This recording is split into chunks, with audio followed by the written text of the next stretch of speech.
So ఇప్పుడు ఇంకొకటి మీరు ఆల్రెడీ ఈ సిచ్యువేషన్ గురించి మాట్లాడారు ప్రీవియస్గా, మళ్ళీ ఇప్పుడు అగైన్ రైజ్ అయింది కాబట్టి అడుగుతున్నా.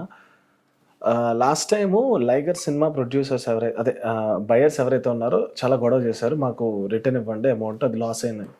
ఇప్పుడు అదే వాళ్ళు డబుల్ ఇస్మార్ట్ అదే సేమ్ ప్రొడ్యూసర్స్ ఉన్నారు కాబట్టి ఇప్పుడు సినిమాని రిలీజ్ అవ్వనివ్వము, మాకేం న్యాయం జరగలేదు అని అంటున్నారు.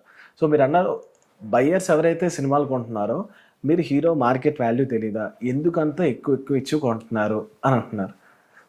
అది కూడా ఒక వాళ్ళ పెర్సెప్షన్లో ఎక్కువ రావాలని కదా కొంటున్నారు.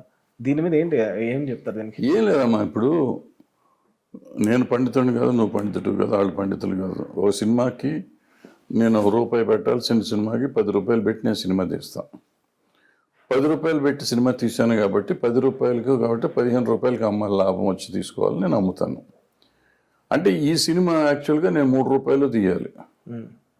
3 రూపాయల్లో తీయాల్సిన, అంటే నా కాస్టింగ్ ప్రకారం 3 రూపాయలు అవ్వాల్సిన సినిమా నేను చాలా ఖర్చు పెట్టి అది చేసి ఇది చేసి దాన్ని హైప్ తీసుకొద్దాన్ని 10 రూపాయలు ఖర్చు పెట్టి తీసే సినిమా.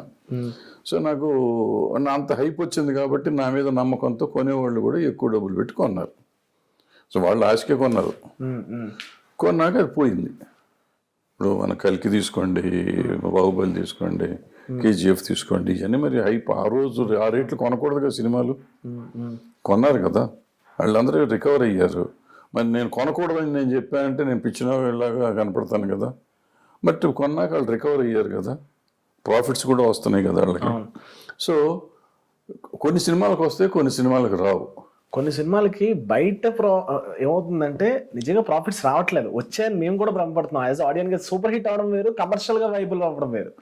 లేదు, వస్తున్నాయి, రాకుండా కదా. అంటే ఏమవుతుందంటే కమర్షియల్గా కూడా ఆల్మోస్ట్ వస్తున్నాయి, ఆల్మోస్ట్ కవర్ అవుతారు. సో అక్కడ ఏదో చిన్న ఉంటుంది, లాస్ట్ ఏదో వాళ్ళు అడ్జస్ట్ చేసుకుంటారు. అది టోటల్గా పోతే ఇబ్బంది. కానీ ఇప్పుడు నువ్వు చెప్పిన సినిమాలకి ఏంటంటే 100% పోతుంది. ఇప్పుడు వీటిలో ఏంటంటే 90-95% దాకా రికవరీ వస్తుంది. సో అందుకని పెద్దగా పట్టించుకోరు అది.